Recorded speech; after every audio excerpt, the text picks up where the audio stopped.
First, it invades Manchuria from occupied Korea. Then the Japanese set their sights on greater conquests. Then the fighting escalates into a full-scale war, starting in Peking and spreading to Shanghai. Everywhere the despised invaders go, they abuse civilians, sometimes killing entire villages, until their cruelty reaches a horrifying climax in the Chinese capital of Nanking. Taught from childhood that the Chinese are racially inferior, Japanese troops descend on the city, murdering hundreds of thousands of soldiers and civilians, including children.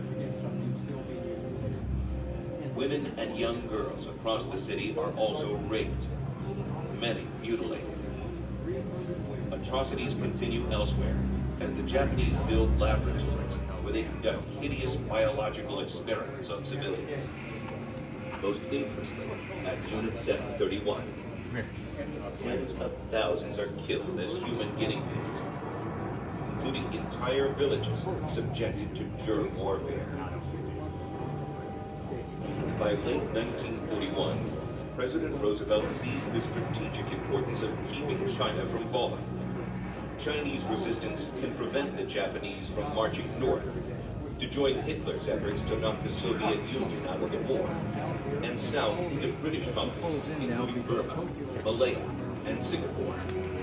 The Chinese National Army is immense and resilient, but too hopelessly antiquated to defeat the Japanese.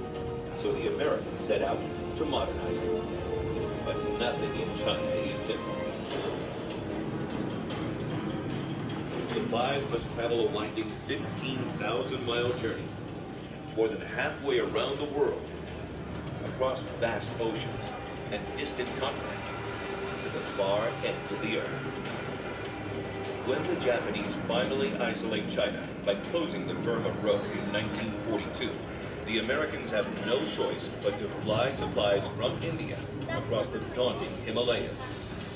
Known as flying the hump, these flights are a highly dangerous enterprise. Meanwhile, American soldiers, mostly from segregated African-American units, begin construction on an overland supply route to China, the Lido Road. The work is grueling, but it gives the Allies a desperately needed alternative for delivering supplies.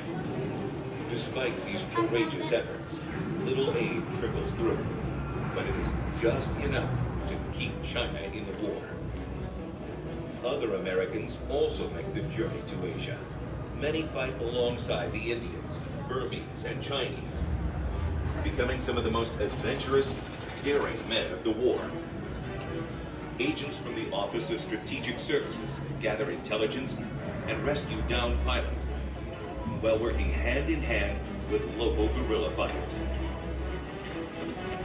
Major General Claire Chennault's Flying Tigers, defending China and Burma, shoot down scores of Japanese planes,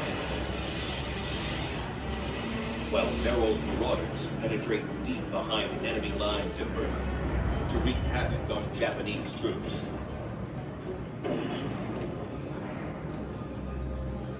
By 1944, the Japanese are in retreat all across the Pacific.